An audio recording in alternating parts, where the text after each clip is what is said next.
Hello guys, കുട്ടി ഉറങ്ങുന്ന സമയത്ത് പെട്ടെന്നൊരു വീഡിയോ ചെയ്യാമെന്ന് വെച്ചേ. മോസ്റ്റ്ലി ഈ ഡെലിവറി കഴിഞ്ഞ് കഴിയുമ്പോഴും ചില ആൾക്കാർക്ക് പ്രഗ്നൻസി ടൈമിലും ഈ നിപ്പിൾ ക്രാക്കിൻ്റെ ഇഷ്യൂ ഉണ്ട്. ഈ നിപ്പിൾ ക്രാക്ക് എന്ന് പറയുമ്പം ഭയങ്കര ഈസിയാണ്, പക്ഷേ അത് അനുഭവിക്കുന്നവർക്കേ അറിയത്തുള്ളൂ അത് എത്രത്തോളം പെയിൻഫുള്ളാണ്. എസ്പെഷ്യലി കുട്ടി ഓരോ തവണ പാല് കുടിക്കുമ്പോഴും അതിൻ്റെ പെയിൻ കൂടി അങ്ങ് വരുവാണ്. എൻ്റെ ഫസ്റ്റ് പ്രഗ്നൻസിയിൽ ഞാൻ ഓൾമോസ്റ്റ് 1 ഇയർ വരെ ഈ ഇഷ്യൂ ഫേസ് ചെയ്യേണ്ടി വന്നു. ഞാൻ ഈവൻ മരുന്ന് പോലും മേടിച്ചായിരുന്നു കേട്ടോ. ആ മരുന്ന് പരട്ടി കഴിയുമ്പോൾ ഓക്കെ ആവുമായിരുന്നു, ബട്ട് വീണ്ടും എനിക്കിത് വരുമായിരുന്നു.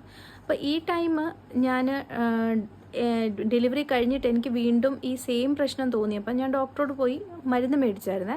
അപ്പോൾ ഈ പ്രാവശ്യം തന്ന മരുന്ന് കുറച്ച് ഡിഫറെൻ്റ് ആണ്. ഒരു നിപ്പ് കെയർ എന്ന് പറഞ്ഞൊരു ഓയിൽമെൻ്റാണ് തന്നത്. അപ്പോൾ ഈ നിപ്പ് കെയർ എന്ന് പറഞ്ഞ ഓയിൽമെൻറ്റ് നമ്മൾ പുരട്ടി കഴിഞ്ഞാൽ അങ്ങനെ അങ്ങ് കഴുകി കളയണമെന്നൊന്നും അവർ പറയണില്ല. കൊച്ചു പാല് കുടിച്ചാലും അത് സേഫ് തന്നെയാണ്. എന്നാലും ഞാൻ അത് കഴുകി കളയുമായിരുന്നു കേട്ടോ. പക്ഷേ ഇത് കമ്പാരിറ്റീവ്ലി സേഫാണ്. അതേപോലെ ഇത് നേരത്തെ തന്നെ പുരട്ടാൻ തുടങ്ങുകയാണെങ്കിൽ ഒന്നുകൂടെ നല്ലതായിരിക്കും കേട്ടോ. പ്രഗ്നൻസി ടൈമിൽ തന്നെ ലാസ്റ്റ് ഒരു ട്രൈമസ്റ്റർ ടൈമിൽ തന്നെ ഇത് പുരട്ടുവാണെങ്കിൽ കുറച്ചുകൂടെ ബെനിഫിഷ്യൽ ആയിരിക്കും, അങ്ങനെ ഭയങ്കര ഡ്രൈ നിപ്പിൾസൊക്കെ ഉള്ളവർക്ക്.